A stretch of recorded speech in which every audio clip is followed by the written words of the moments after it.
KTM saat ini adalah salah satu pabrikan motor asal Eropa dengan finansial yang sangat kuat. Menurut motorcycles.com, penjualan KTM selalu ada peningkatan dalam kurun waktu 11 tahun terakhir ini. Jadi dalam 11 tahun terakhir ini, KTM selalu mampu memecahkan rekor penjualannya sendiri dari tahun-tahun sebelumnya. Dan puncaknya, pada tahun 2021 kemarin, KTM sukses mencatatkan rekor penjualan tertingginya dengan mampu menjual 332.881 unit di seluruh dunia. Peningkatan volume penjualan naik sekitar 23% jika dibandingkan tahun 2020, yang ketika saat itu mereka berhasil menjual 270.407 unit. Angka ini terbilang sangat fantastis, apalagi rekor penjualan ini diraih KTM ketika di masa pandemi.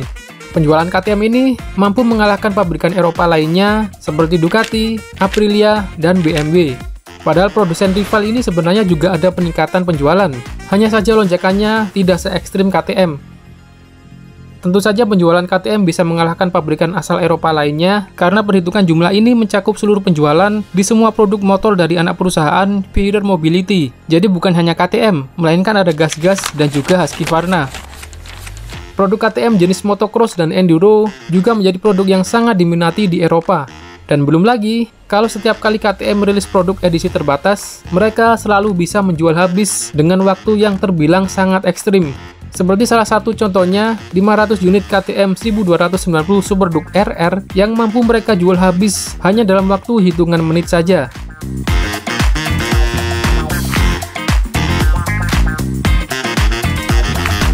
Di bawah naungan Pierer Mobility, dengan kepemimpinan dari Steven Pierer, KTM yang dulu awalnya hampir bangkrut, sekarang menjelma menjadi perusahaan yang sangat sultan. KTM juga sukses mengakuisisi dua pabrikan besar, yaitu GasGas dan Husqvarna, yang membuat semakin luasnya jaringan penjualan KTM. Sebenarnya, yang mengakuisisi GasGas dan Husqvarna itu bukan KTM ya, tapi Pierer Mobility, yang merupakan perusahaan induk dari KTM, GasGas, Husqvarna, dan lain sebagainya. Tapi karena KTM adalah anak emas dari Pierer Mobility, jadi banyak yang bilang kalau KTM yang mengakuisisi, tapi no problem lah ya.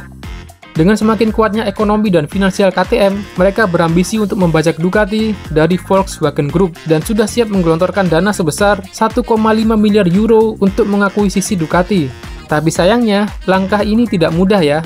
Herbert Diess, yang saat itu menjabat sebagai CEO Volkswagen, tidak mau melepas saham Ducati begitu saja, walaupun dengan iming-iming dana fantastis dari KTM, yang akhirnya negosiasi ini tidak ditemukannya kata sepakat sampai sekarang. Gagal merubah Ducati menjadi orange tidak membuat ambisi KTM berhenti begitu saja. KTM akhirnya melirik pabrikan Italia lainnya, yaitu MV Agusta. Dan KTM secara resmi sudah menandatangani perjanjian komersial dengan menguasai saham MV Agusta sebesar 25,1% pada November 2022. Ini artinya, lebih dari seperempat saham MV Agusta sekarang ini adalah milik KTM. Dan menurut kabar yang beredar, KTM direncanakan akan mengakuisisi saham mayoritas perusahaan MV Agusta pada tahun 2023 dan kemudian memiliki kendali penuh atas MV Agusta yang kemungkinan akan terjadi pada tahun 2024. Nah, kalau soal mengakuisisi MV Agusta sepenuhnya, ini masih sekedar rumor ya, jadi belum pasti. Karena saat ini, CEO dari MV Agusta tidak ingin KTM menguasai MV Agusta secara penuh. Tapi mungkin dengan seiring berjalannya waktu, semuanya bisa berubah ya. Tidak ada yang tahu kedepannya nanti akan seperti apa.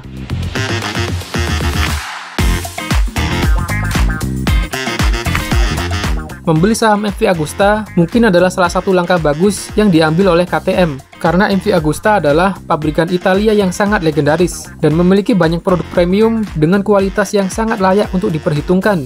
Hanya saja, MV Agusta kurang beruntung dan harus melalui jalan yang sulit dalam kurun waktu 10-15 tahun terakhir ini. MV Agusta beberapa kali berganti kepemilikan yang cukup rumit karena sempat diakuisisi oleh beberapa perusahaan lain akibat krisis finansial dan hutang yang menumpuk. Pada tahun 2004, Proton pernah membeli 57,7% saham MV Agusta dengan membayar 70 juta euro. Tapi setahun berikutnya, Proton melepas saham tersebut kepada GVSPA, perusahaan keuangan asal Italia, dengan harga hanya 1 euro.